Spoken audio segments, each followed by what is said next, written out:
tripod setup. Here we go. Right, testing.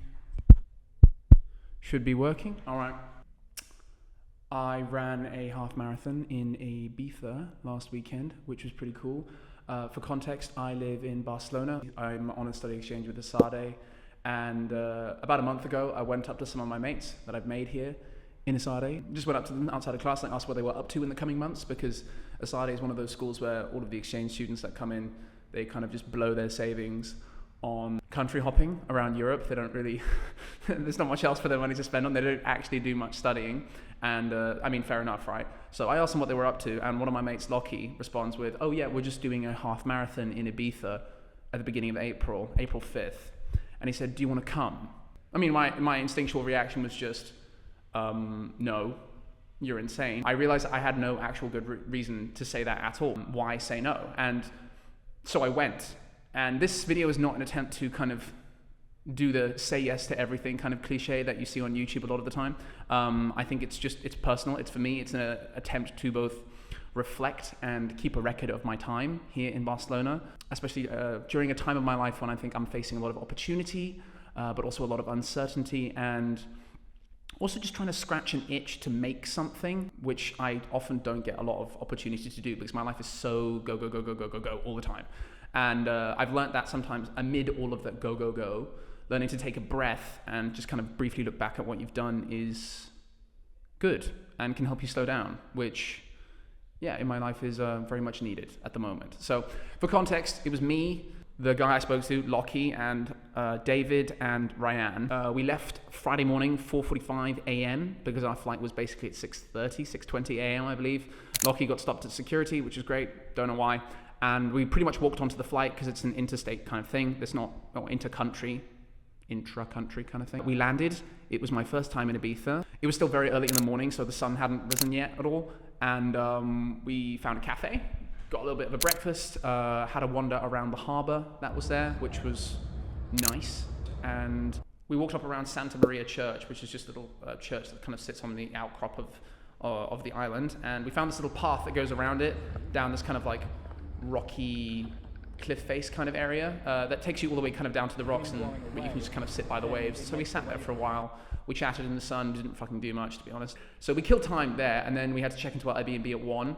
Lockie took some lovely photos on the way back as well, which you can see now, I'm assuming, post-edit. Eventually, it was time to go back. So we walked back to our Airbnb. It was about a 20-minute walk around the harbour, and we found it. We checked in, and then we went for some lunch. We went to this place called Oh My Dog. And then I went back and I had a nap. Ryan didn't come with me and David and Lockie on the first flight. He was coming later, so he finally arrived. I woke up, I said hello to him, and then we went to go look for dinner, food, and we picked up our marathon kit, which we kind of just got someone to take a photo of us standing there with our numbers.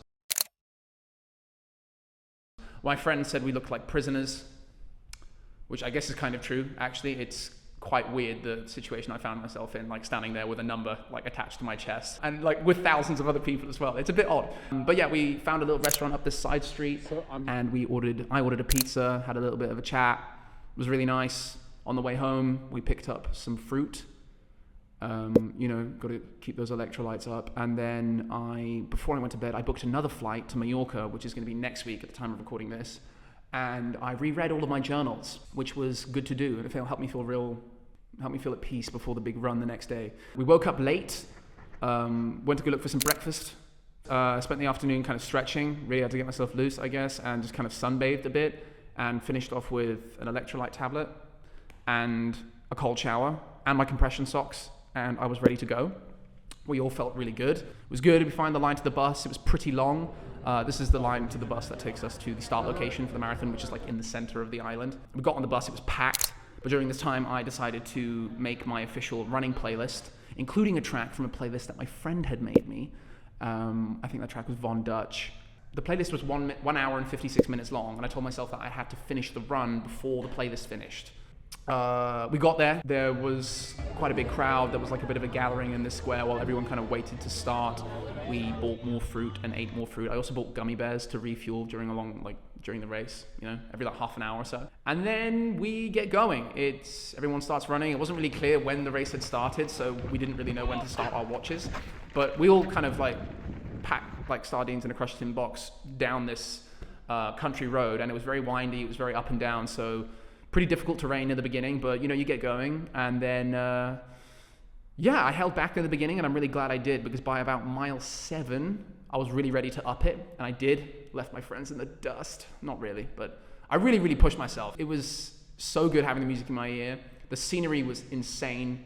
The cool breeze blowing on my face. I was just so happy. And by the time I came into like the final stretch of the race, I had like the Sultans of Swing blasting on my phone, like the final stretch in the town, like the last 500 meters.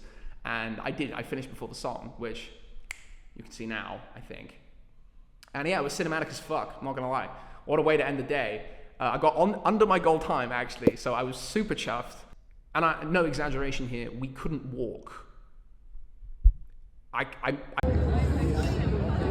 This is David, and this is me after the half marathon. What are you doing? I stuttered. God damn it. I could hardly stand. It was insane. Like, because when you're running, you're so numb, you don't really feel it. I was more scared that I was going to pass out or something, but like when I'm running, I just, you don't really feel it until you stop. And then when we stopped, we couldn't walk, so we had to sit down next to the harbor for like a good 20 minutes. And then we hobbled to go get a kebab, which tasted a lot better than it probably was, just because we were so hungry. And then on the way home, we bought 13 drinks, 13 miles, 13 drinks, right? That was the goal. I had about 6 of those drinks. We had beers. We also ordered a pizza, and I finished a whole box of cookies, which I fucking needed, to be honest, because I burnt about 3,000 calories in the race. Yeah, walked home, discussed politics over the pizza, which, considering I was with two Texans, was pretty amicable. It was a really good discussion. And we did not have the energy to go out at all. I really wanted to go bar hopping, but like I didn't, because we were so done out. No more action after eating. We went to bed, checked out on time, got our breakfast, got on the plane, and then walking back from the airport, we had to take the stairs backwards because our knees couldn't handle going down the stairs the right way. There's too much friction between my knees. I'm making it work. And that's that. That's the recount. So yeah, record keeping has been a big theme of my life recently, and I want to keep doing it. And it keeps me grounded, helps me slow down. And if you want to stick around, maybe I'll post another one soon. But this is mostly for me and my friends, I suppose. But I'm glad I did it. One of the hardest things I've ever done. See you soon.